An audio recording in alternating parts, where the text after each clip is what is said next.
I hope I don't disappoint you.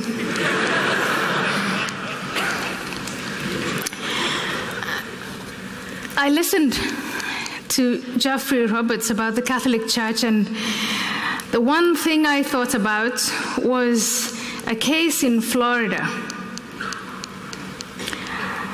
that took place on 16 August 2009. And it's about a Muslim woman. Her name was Fatima Abdallah. The Florida police filed her case as a suicide. According to their investigation, she had knocked her head about 6 or 7 times on a coffee table. She had 4 broken ribs. Her blood was spattered, not only in the space where she knocked herself out, but all the way downstairs. The case is closed as a suicide. And listening to Mr. Robertson, I thought I would appeal to him to help us reopen that case. And if he does not, and if he cannot, then to show us, tell us, other lawyers who may. The fact that this case is dismissed and closed as a suicide is not only a shame on, I think, all civilized people and all atheist Americans, but particularly atheist people of Florida. I don't know if there are any atheists in Florida. But we know about it, and I think we should have it reopened.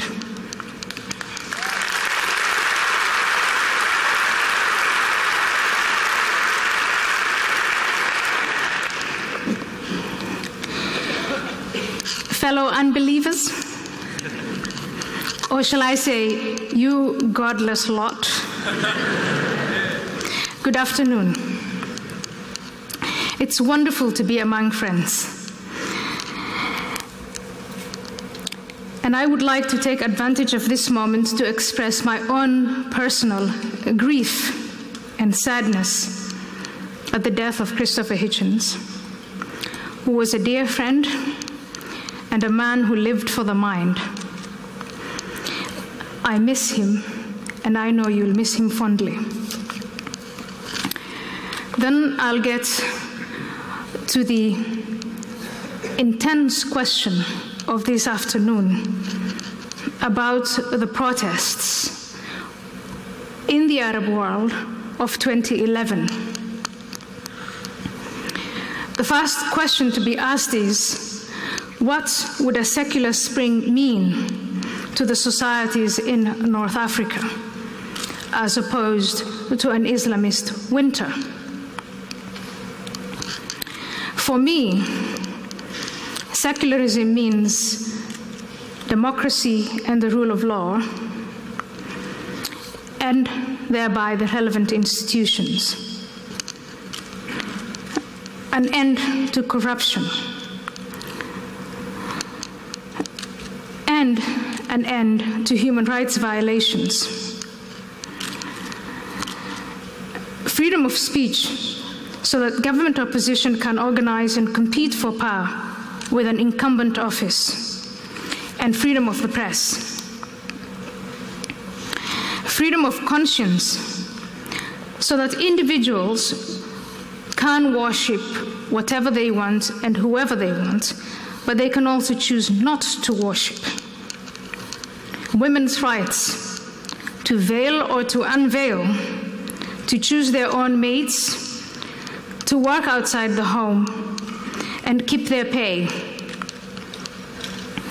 And for me, a secular spring in the Arab world would mean the introduction of laws that would protect women from violence, not only in public, but particularly from violence at home.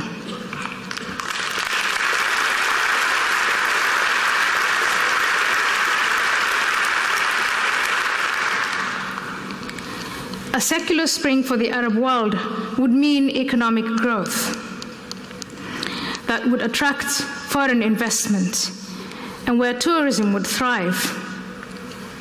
It would also mean peace with Israel, at least an acknowledgement that the Jewish people have a right to their own state. A secular spring in the Arab world would have ushered in the end of Islamic terrorism. That would be a thing of the past. The Muslim youth, particularly the male among them, would develop a confidence in life before death as opposed to life after death.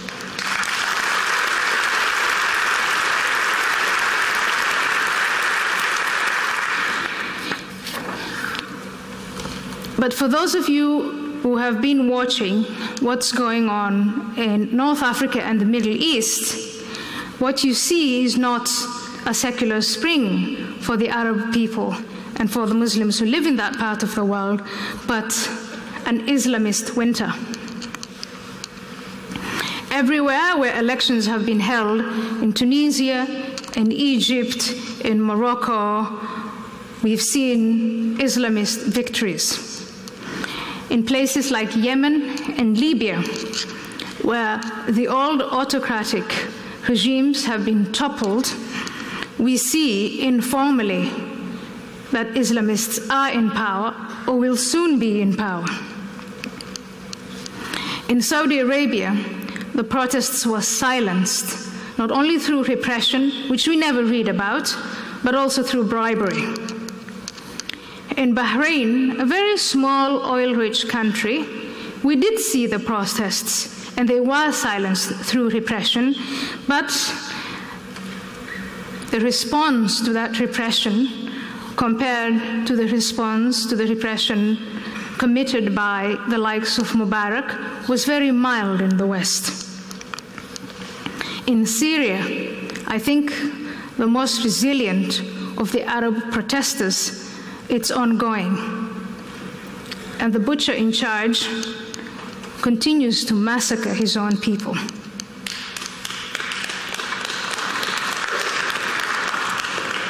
Ironically, however, it is very well possible that if Bashar al-Assad of Syria is toppled and the royal family of Bahrain are taken off power, that the Islamists will again win through fair elections.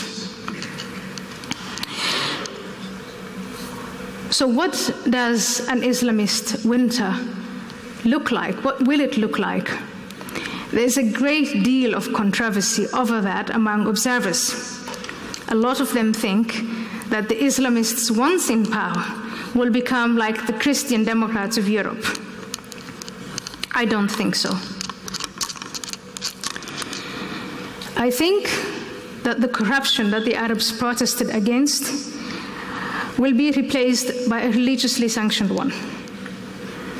We can see that because the Muslim Brotherhood, for instance, in Egypt and other places, has infiltrated the opposition. They promised not to field a candidate for presidency, but they did. They promised, more importantly, that they would be tolerant toward non-Muslims and women. And at this point, they are not. In the only country where they actually are part of the government, they have started putting away authors and artists on ludicrous charges such as provoking society. What on earth is an author supposed to do, or an artist, if not to provoke society?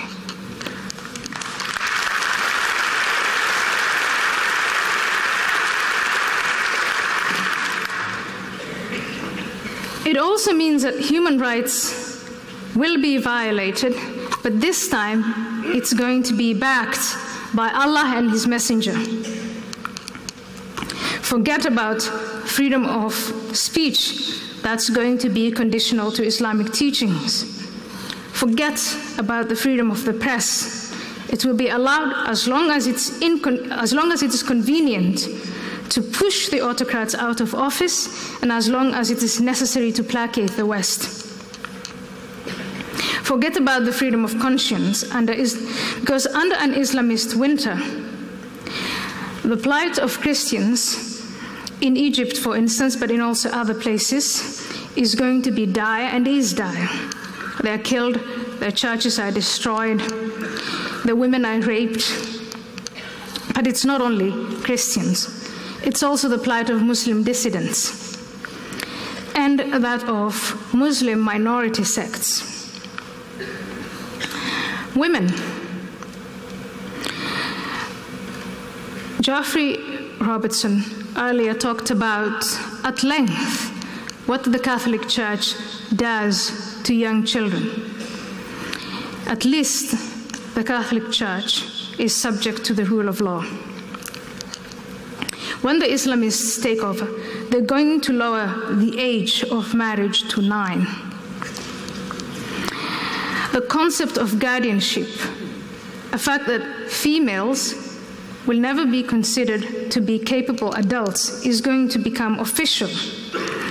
Women who work within the strictures of the Islamist agenda will be touted as strong, powerful women. And Sharia law will be applied to justify violence in public and accommodate more plainly violence at home for those women who find living under Sharia unbearable. As far as economic growth is concerned, Islamists obviously understand, in the short term at least, that to consolidate their power, they have to improve the economy. And to do that, they'll have to employ rational methods. Those rational methods will be implemented on the short term. Look at Turkey.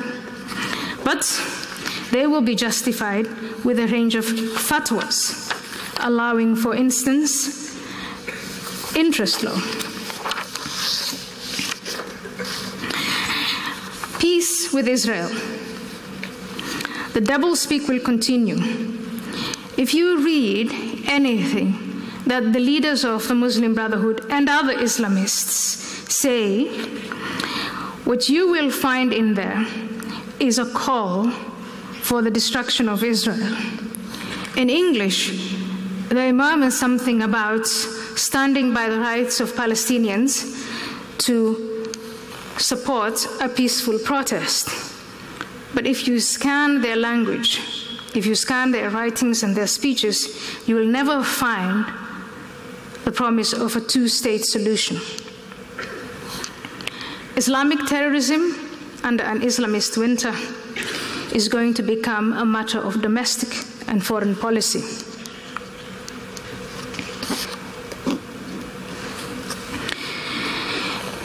Is the winter now settling over the Arab world as bleak as I have just described it, or are there signs of hope?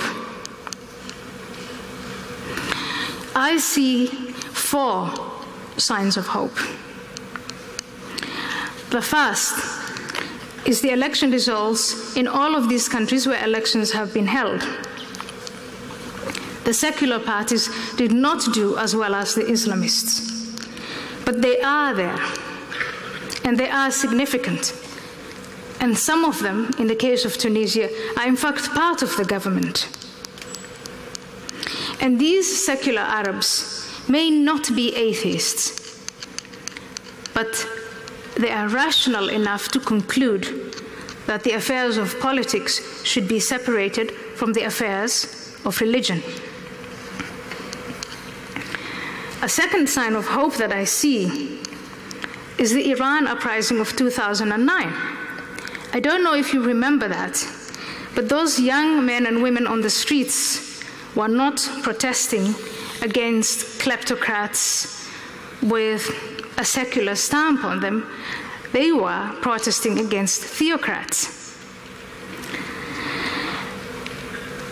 They may not have voted or protested for a secular liberal democracy as we experience it here in Australia and in other Western countries, but they said no to Sharia after having lived under it for 30 years.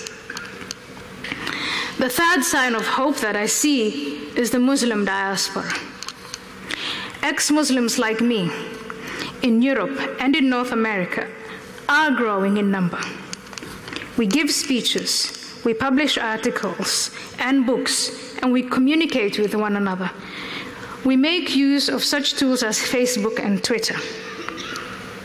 And at this point, our impact may seem insignificant, but it has the potential of the freethinkers of Europe 200 years ago, or maybe 300 years ago.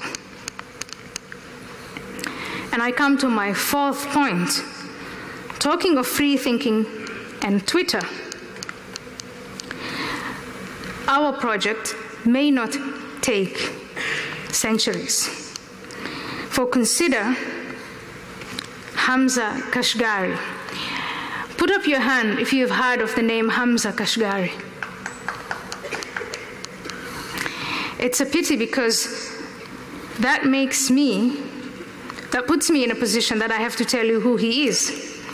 It's a Saudi man, 23 years old, journalist, who on February the 4th this year tweeted on the birthday of Prophet Muhammad about an imagined meeting with the Prophet. He had 3 tweets. Knowing how short they are, would you like me to read them to you? The first tweet, he says, "On your birthday, I shall not bow to you, I shall not kiss your hand. Rather, I shall shake it as equals do and smile at you as you smile at me. I shall speak to you as a friend, no more." Do you want to hear the second tweet?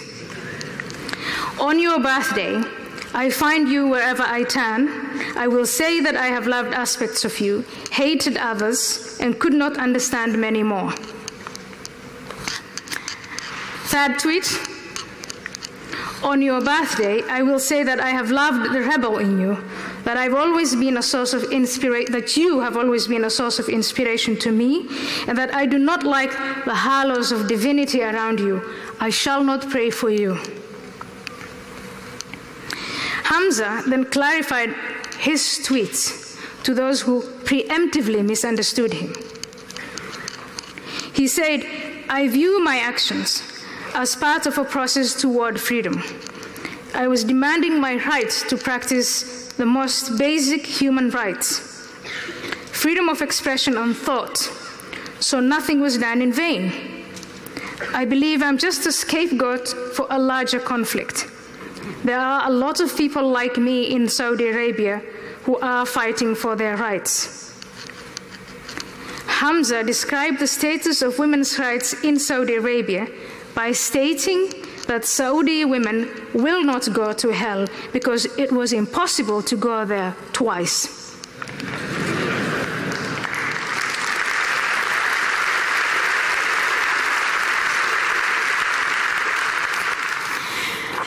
Now, it is developments like this one, individuals like Hamza, who give me the hope that I have that world will change. When I was 23 years old, I was not advanced in my thinking as much as Hamza Kashgari is. And you may hold against me, for those of you who know the story, and say, yes, but the king of Saudi Arabia had him brought back to the country. The Mufti is like a supreme leader among the clerics, demands that he be tried. And after he tweeted, 30,000 instant tweets and Facebook page was started calling for his death. That is all true. But once you start thinking, and mark his words that he said he's not the only one, once you start having doubts like those, once you start having questions like those, then you don't go back, even if you're forced to apologize. And ultimately, even if you're killed, it is out there. Islamists come to power with the help and trust of like-minded people, with money and state power. For the secular spring that many of us hope for in the Arab world to take place, those secular parties, groups, and individuals need to win hearts and minds. And for them to do that, they need help. And I've asked myself over and over again, why is it that liberals, secular liberals in the West, fail to help not only secular Arabs, but all freedom-seeking peoples in the world to win the hearts and minds of populations? Why are liberals insecure about the morals they live by and in which they raise their children? I've asked around, and I found 3 explanations. I'm not sure they're the only explanations. I'm not even sure they are correct. They are correct. One of them is given by Roger Sandel, the Australian anthropologist. He says that it's because of romantic primitivism. People, especially middle classes, who live in free societies, romanticize nativity and primitivism. This is not something of our time only.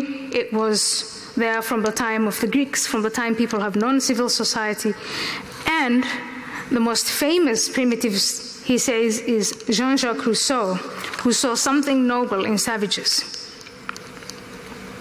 In literature, I find this state of mind explained best by Charles Dickens. If you read his novel Dombey and Son, you'll see that there is a character there, Cleopatra, who speaks to Mr. Carker, and she says, "Those darling bygone times, Mr. Carker, with their delicious fortresses and their dear old dungeons and their delightful places of torture and their romantic vengeances and their picturesque assaults and sieges and everything that makes life truly charming, how dreadfully we have degenerated." Dissatisfaction with civilization.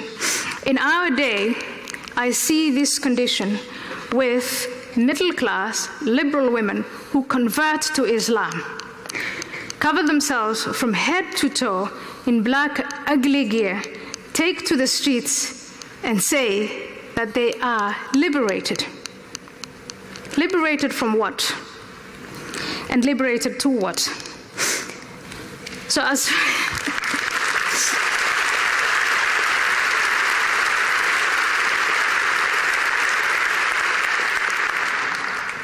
far as those women are concerned, I will buy the explanation of romantic primitivism. But there's a second reason, a special sort of embarrassment suffered only by liberals. The African-American thinker, writer, and social scientist calls it white guilt, and he says it originated with a sense of shame that white Americans felt towards black Americans in the history of slavery and racial segregation. And that special sort of embarrassment is not limited only to black Americans, but it has gone over to all peoples of color. And it justifies often development aid. But what is remarkable about this type of insecurity or embarrassment is the inability of modern-day liberals to defend, let alone propagate to non-whites, the ideas, principles, and institutions that helped abolish slave trade, that liberated women and ended white colonialism. So it's not satisfactory, but it is one of the explanations, and I have met people who suffer it. Then the third explanation is one given by Paul Berman, another American thinker, who tried who tried to explain why celebrated intellectuals, perfectly capable of outing the horrors and moral shortcomings of communism, got all jittery when analyzing Islam. Obviously, he was referring to Ian Buruma and Timothy Garton Ash, who called me an Enlightenment fundamentalist while spending a lot of time defending a creep like Tariq Ramadan. So right now, in our time, dear atheists, dear unbelievers, in Western societies, it is remarkable that it is conservatives and Christians who lead the way in defending such issues as free speech and the rights of Muslim women and the right of Israel to take appropriate measures in dealing with nuclear war.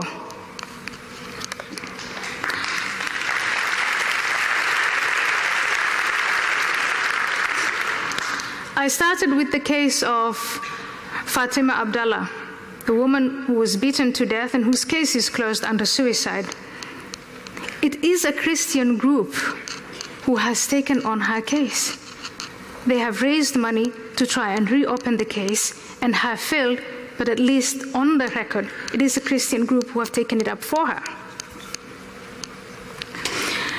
So what can an atheist alliance do for secular men and women in the Arab and Muslim world at large in general, and for ex-Muslims in Europe and in North America, and Australia and New Zealand, of course? Three things. The first is to develop a secular, liberal narrative that can compete and counter the Islamist doctrine and mythology. The second is a guide to organization. Secular Muslims are very weak at building institutions and they need help there. Institutions based on this liberal narrative that function. And finally, political and policy training. Organization and mobilization are, of course, key, but the craft of governing is indispensable once you win elections. We have to take this burgeoning movement. I was told there are 4,000 atheists today who have come to this conference. In 2010, the Atheist Alliance brought together 2,500. In the United States, that was 10,000. So you can see that this is a large and growing demography. But we have to take this from being simply a place where we gather and listen to academics and comedy. We must defeat radical Islam and other religious and totalitarian ideologies that threaten our thinking, and we must do that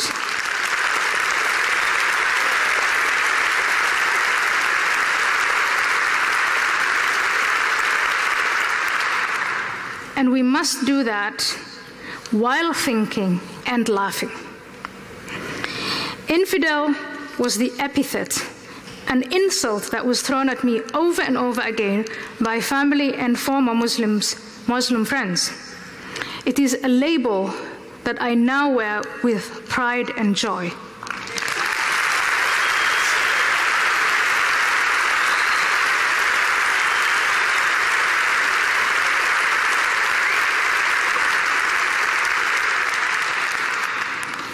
Let's bring out a toast to reason.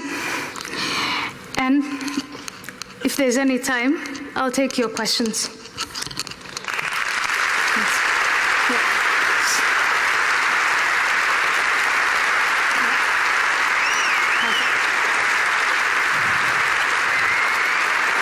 I think we have a little time for a few questions if there are people in the audience who wish to have a question. Yes? We have one over here. I'd like to congratulate Ayaan on her courage, and she has an amazing history of being so brave in face of all cruelty in the Muslim world.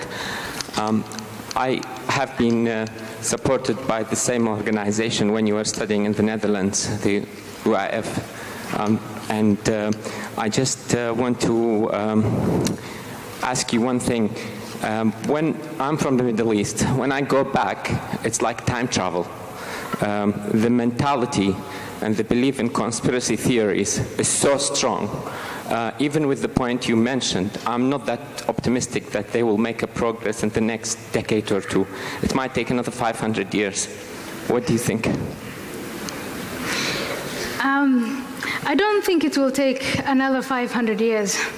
I don't think we should let it take another 500 years. I do understand the conspiracy theories. You have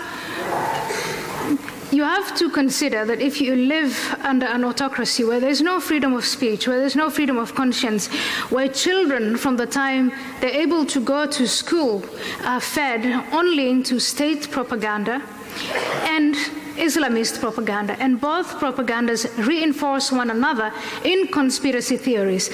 Things are never resolved through critical thinking and reason. Things are blamed on outsiders, on Satan, on the Jews, on America, etc.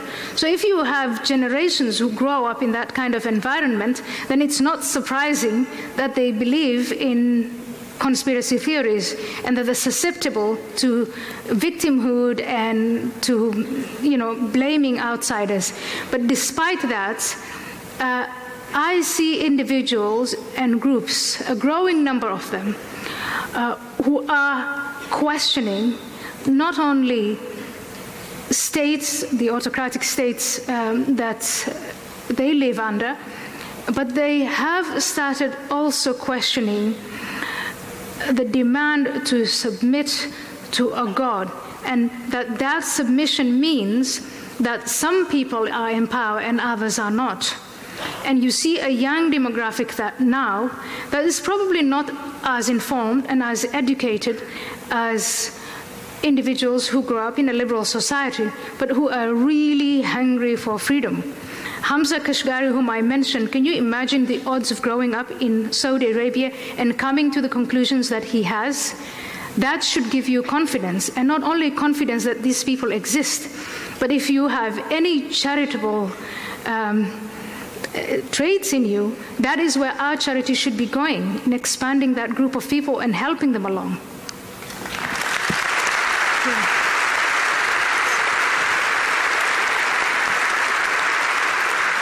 We have time for one more question up the top there.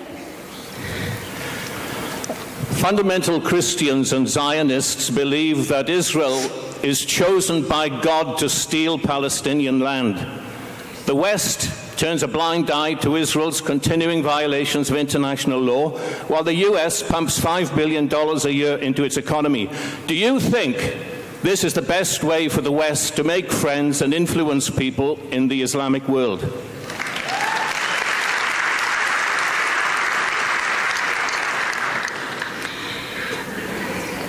Israelis, please read the Haaretz or the Jerusalem Post, are the first ones to condemn religious fanaticism within Israel.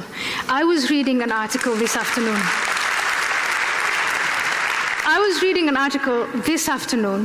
In the Haaretz that said that it wasn't only Islamic fundamentalism, but Jewish fundamentalism that was a threat to Israel.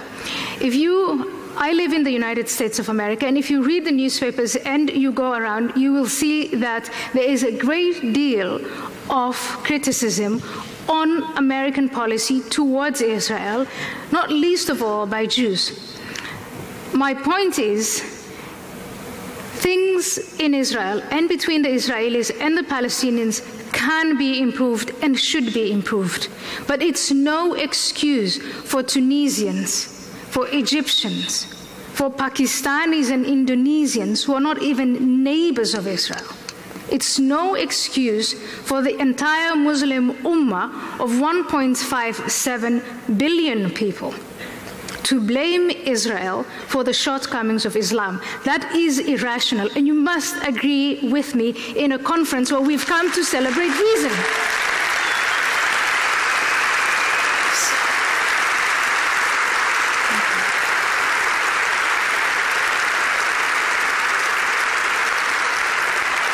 That's all we have time for. Thank you once again, Ayaan Hirsi. Thank you very much. Thank you. Thank you. Thank you. This is Big Ideas from the ABC.